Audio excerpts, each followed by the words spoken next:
Brighton is a city built on for noise. Arcades, music, laughter spilling into the seafront. But when the crowds disappear, something changes. Footsteps echo where no one is walking. A presence lingers just outside of light.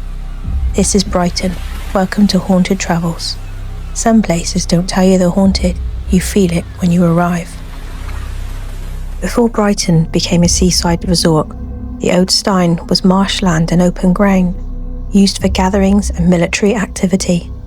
Witnesses have described a tall figure watching from a nearby bar, and a grey-clad woman believed to be Martha Gunn, the 18th century dipper associated with the nearby pavilion.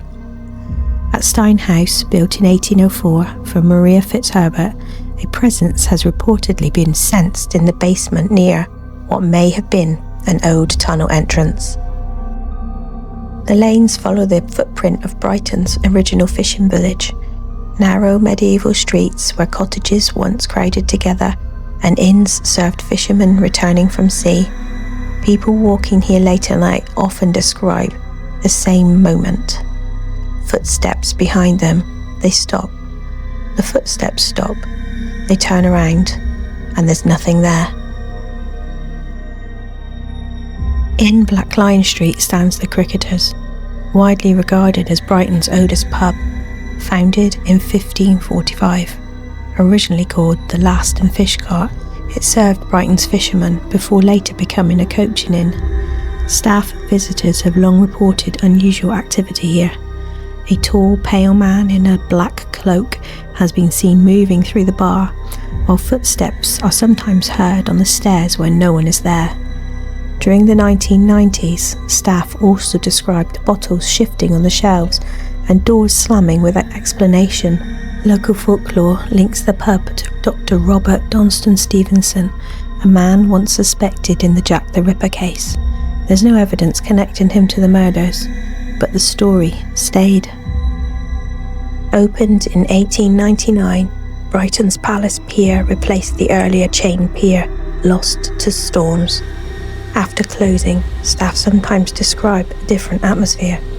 Footsteps across empty boards, arcade machines briefly flickering back to life, the sense of someone standing just beyond the final lamppost. No confirmed apparition, it's just repetition, sound without a source. In the sea mist, the West Pier looks like a ghost of itself.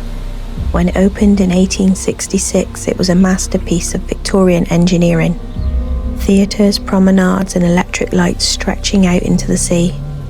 Storm damage, neglect and fires in 2003 eventually reduced it to the iron skeleton that still stands offshore today. Some witnesses describe seeing a thin young woman in tattered clothing walking near the ruins, or beneath the nearby seafront arches. Local stories suggest she may have been a homeless woman who died nearby in the 1990s. Whether folklore or memory, the West Pier remains one of Brighton's most photographed and most unsettling landmarks. Standing on Brighton seafront is the Victorian bandstand built in 1884. During the day, it hosts concerts and crowds. After dark, it becomes something else. In 1891, a woman named Ellen Florence Kemble was murdered here by her lover Percy Lefroy Mapleton, in a case that shocked the city. Since then, witnesses have reported seeing a woman in dark clothing near the bandstand late at night, sometimes standing near the railings, sometimes walking towards the sea. When approached, she disappears. By day, Brighton feels alive, but when the noise fades, the city reveals something quieter. Wood that remembers centuries of conversation, stone that remembers footsteps, and a coastline where the tide always returns. Some places remember, and Brighton remembers more than most. This is Haunted Travels.